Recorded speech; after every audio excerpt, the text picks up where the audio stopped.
Hello, welcome to Spark Joy Astrology. My name is Joy, and I'm honored to be here today in this fiery Sagittarius new moon. Oh my gosh, friends, what a new moon it is. It's not an easy one, but the potential to plant new moon seeds that are big dreams is definitely there. So let's dive into what this new moon is making as far as aspect wise and what that means. And then we're going to talk about Jupiter, who is the lunation ruler. Jupiter is the ruler of Sagittarius, so we have to check in to see how his energy is lending towards this new moon. So let's get started with Sagittarius. Sagittarius is an expansive, playful, adventurous energy. It really loves to glean wisdom, and how we do that is through experience, through good, through bad, through contracting, through expansive experiences. And instead of labeling them as like bad and good, we just move through them.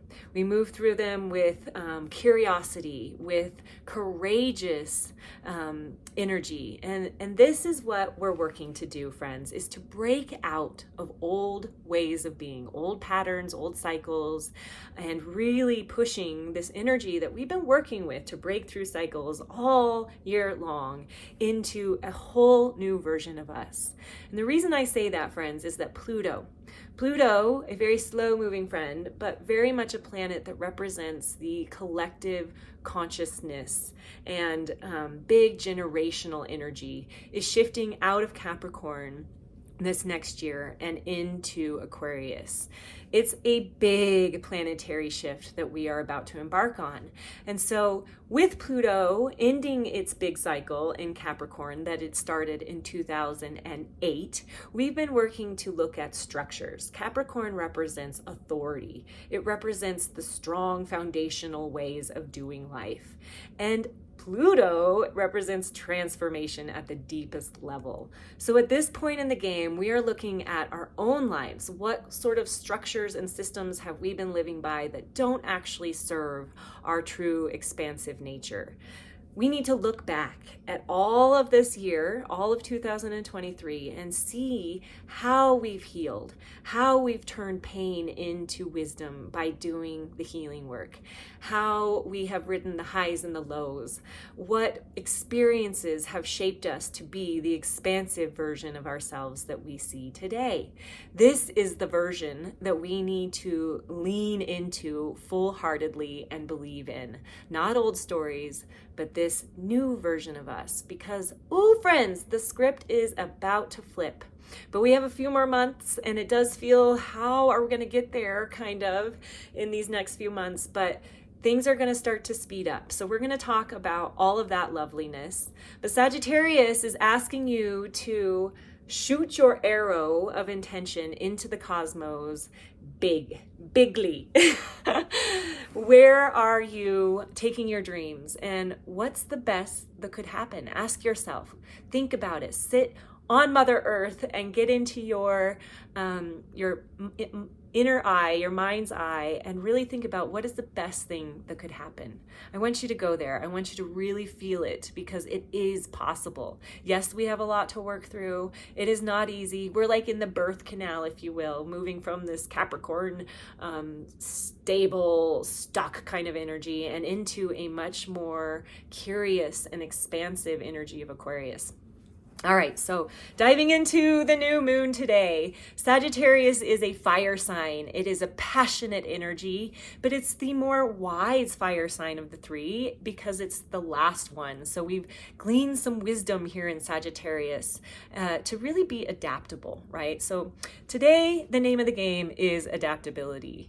One thing I want to set the scene with before we jump into the aspects of this day is that the map of the sky. So what degree is on the horizon when this new moon is exact is the 21st degree of Gemini. across from that degree is the new moon. The new moon in Sagittarius at 21 or 20 degrees. So they're 1 degree apart. But this particular opposition is very interesting because it brings in the alignment to be working with the 1st and 7th axis as far as the energy we're working with today. That means the relationship axis, friends. So we're going to come into some challenges when it comes to you versus me, me versus you. How do we get this to work? So it is going to be about adapting, about finding some compromise to be in more alignment with you and me and you energy. So know that relationships could definitely be challenging in a sort of way today. But that's the work, to dive into the relationships, to dive into the fear and transmute it, to work through it. So all right, now that we've laid the scene as far as that opposition, 1st and 7th house definitely being highlighted, relationships are going to be focused on. Now let's dive into the aspects the new moon is making. The first aspect I want to talk about is the exact one, and that is to Neptune. Neptune is at 20 degrees of Pisces, going direct just recently, and this particular place is where Neptune's home in Pisces. Pisces is a very spiritual house. Neptune is the spiritual planet. So of course it's home here. And now that Neptune has gone direct, we've had multiple months of going inward about really working through what those dreams look like. Now we're forward motion, Neptune. It's time to put them into action, into our physical world. So we feel where we want to go. We have had the time to percolate on this. But this square to the new moon is definitely asking us to get real, to use discernment. How are we really going to be able to get to that next goal point? It's not all about inner work. We have to put the action down, friends. So this is a point in time where we do need to turn on the discernment and rifle through what is an illusion, a delusion, what is an actual true vision that we can work with. So don't get lost in fear. Avoid the trap of doubt. Sagittarius, remember, wants us to feel everything, to expand. So through this, we have to work into the lower spectrums of emotion, fear and doubt, as well as hope and all of the higher spectrums of Sagittarius. Instead of getting stuck in them, we must move through them. So if any fear or doubt come up with this square to Neptune, I want you to sit on Mother Earth. I want you to walk on Mother Earth. If that's not in the possibilities, it's freezing here in Colorado. Meditate, get into your body, feel yourself, get in touch with where the fear is living in your body and breathe into it. Go through it, right? This is going to help you so that you can circumvent it before you put any actions out there in the world that you might regret later. All right, so discernment. The other square that this new moon is making is to Juno, the asteroid of commitment. So we may feel some challenges around commitment. This could be commitment to these big dreams, to these intention seeds that feel maybe too far out of reach, or it could be challenges around old commitments. How do we break these really intense heart strings that have been tied to these commitments, these loyalties? Well, friends, we have Mars. That courageous Mars is very much a part of this lunation. He's actually in Sagittarius with the new moon, and he's at 13 degrees of Sagittarius, so 7 degrees away from the moon and the sun, helping us to charge forward, to move passionately into our ambitions. With that sword, he's there cutting out all the things that feel like they're getting in our way. So use that sword of passion to cut through your fear and doubt. You got this. You know you got this. It's just telling yourself that you can do it, and then doing the actions to get you there. Mars is about those doing actions. So we have support from the cosmos to take these dreams that we're planting here in Sagittarius and physically make it happen. Charge forward. All right, our next aspect that we're going to talk about is a inconjunct or a quincunx to Uranus. The new moon is making a 1-degree orb to Uranus, who's at 19 degrees of Taurus.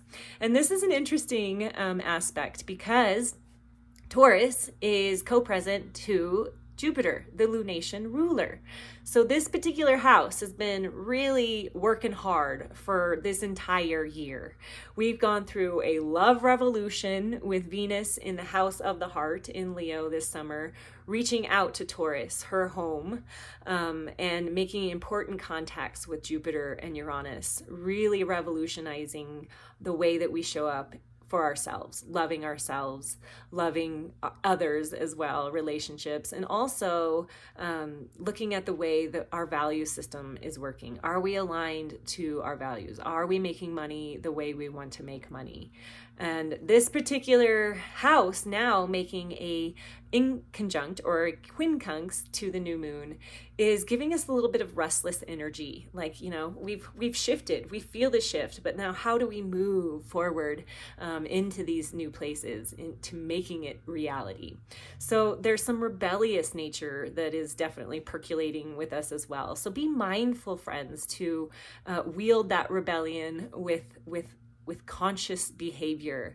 Hasty actions could definitely get us into trouble today or in the next few days. Jumping to conclusions, using impulsive behaviors could bring about undesirable consequences. So be mindful with this inconjunct that it is easy to jump and act rather than, you know, thinking about it before we move forward with our restless, rebellious natures. And yeah, so Jupiter there hanging out also is making an inconjunct or a quincunx to Asteroid Ceres. This is a nurturing asteroid. This is the mother energy in the cosmos. So how are we needing to nurture ourselves, right? And I really feel with that square to Neptune, that coming into the body in any way that means for you, working out, meditation, yoga, Tai Chi, these sorts of things are really valuable right now when it comes to finding that nurturing energy to help us regulate that rebellion that is percolating. Okay, so that is kind of a wrap up of the more challenging aspects this new moon is making. Now I'm going to dive into the more harmonious, lovely ones. Besides Mars helping us, we also have 2 aspects, and those are trines. Trines are by the nature of expansive Jupiter, so how very perfect that this new moon is making 2 trines to the house of Aries. Aries is home to the North Node of Fate and asteroid Chiron right now as they transit through that house. So these trines reaching out to the Node of Fate. First of all, the moon's nodes, whenever they're associated with making an aspect with the moon, which the sun is holding hands with the moon, we have a heightened intuitive ability. So downloads are very much possible on this day. And this energy is working to let us know that yes, it may feel hard, it may feel challenging, these dreams may feel hard to commit to because they are so big, but yes, friends, there is future possibilities percolating in where your soul is yearning to go. This aspect is the yes, that you're on the right path. And that the beautiful connection to the asteroid Chiron is asking us to look at the year that we've gone through, look at all the pain that we've experienced. How much have we healed from that? That healed pain is wisdom, and we have a lot of it. So where have you come from? Where are you now? take the vision of who you are now and really lean forward into your goals. Let go of old stories, old versions of you. Don't go back to them and try to move forward from those places. That needs to be let go of. And this new moon is helping us to shed those old stories and to really step into this expansive new future, this new purpose that you're feeling. All right, so that's a really exciting way to end the new moon. But now we're going to jump into Jupiter. What's Jupiter doing? What's our lunation lord doing? Well, he's doing some big things, friends. Jupiter has been in Taurus, like I said. He's hanging out with Uranus. But Jupiter's been going retrograde. Jupiter started retrograding on September 4th at 15 degrees of Taurus and is going to be ending retrograde on December 30th at 5 degrees of Taurus. So here we are about to move forward with this revisioning of our values, reworking the way that we have relationship with ourselves, with others, the way that we earn money. Our values have shifted and changed drastically.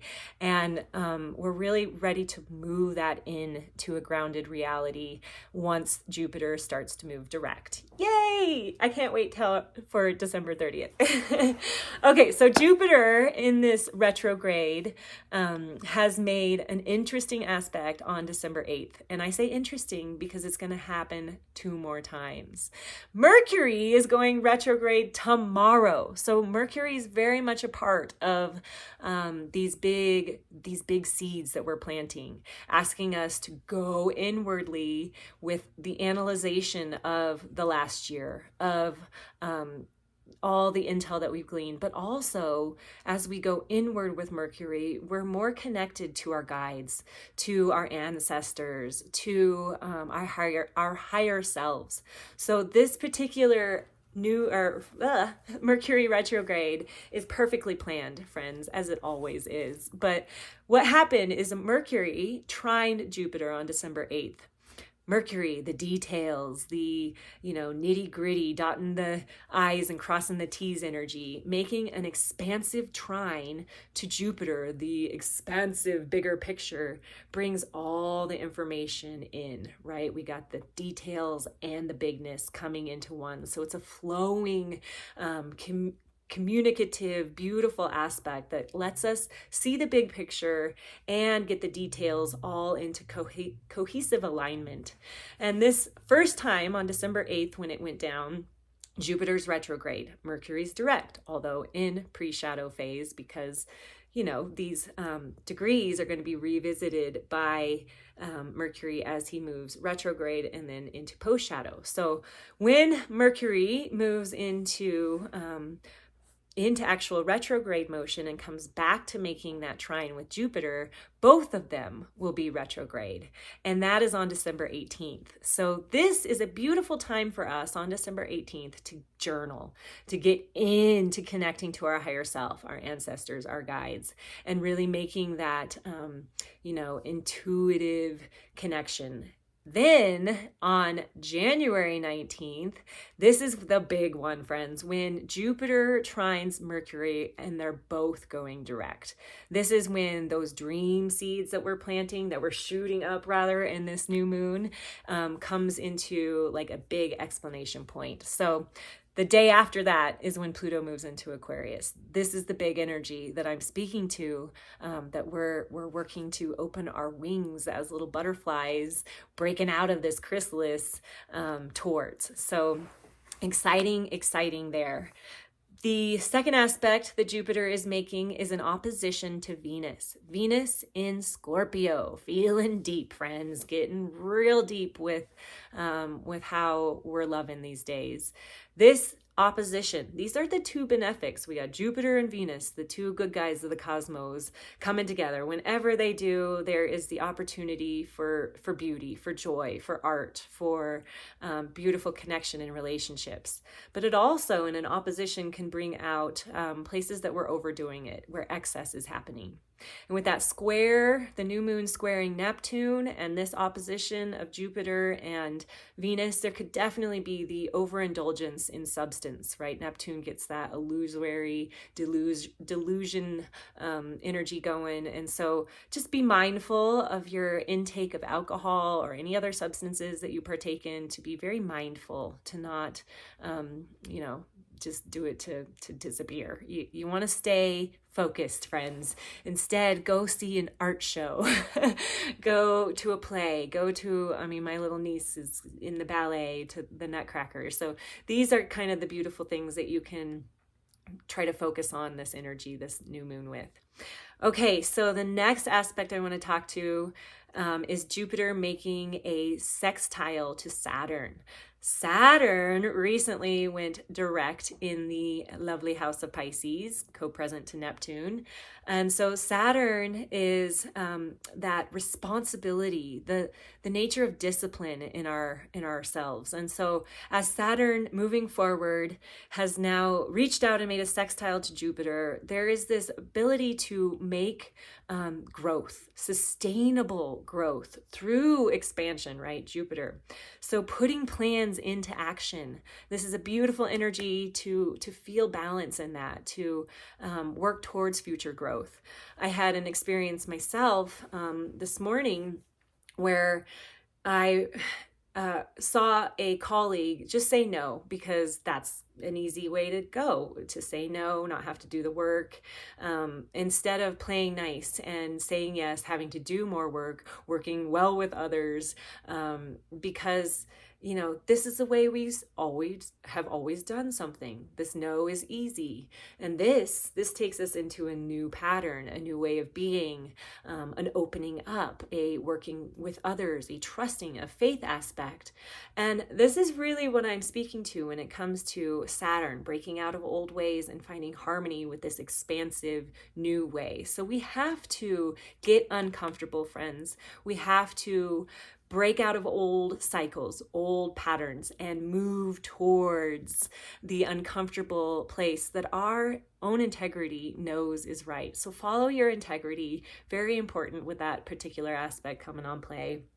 And then we have two more. These include asteroids. And the first one is Black Moon Lilith at 7 degrees of Virgo, making a trine to Jupiter. This is a 1-degree orb. So these two are pretty close. This is a very potent aspect, if you will. So expressing your unique individuality is really important. But remember, with that in conjunct to Uranus, don't get too rebellious with your expression, because Black Moon Lilith can tip us into rebellion pretty easy. So be mindful, but definitely express yourselves. Us your voice. Don't hold things back, but mindfully speak your truth. This is a beautiful aspect that really lends us to becoming whole and sovereign and heard and seen. Beautiful one. All right, our last aspect is Vesta, the asteroid of eternal flame, of our sacred calling, is making a sextile to Jupiter as well. This is a 5-degree orb, so right on the end of engagement. But this is really helping us to align ourselves to our sacred calling. It's an uplifting energy that I wanted to end with, because it really ties back into the Sagittarian expansive us. The seeds that we are planting need to be aligned to our sacred mission, to our calling, to our purpose. That's the trine to the North Node as well. So get deep, friends. Plant some beautiful, big dream seeds. Get as big as you can, and believe. All right, I love you so much. Sending you and all of those that you are in relationship with, because of that axis, I know it's being fired up. Lots of love, lots of joy. I'll see you soon.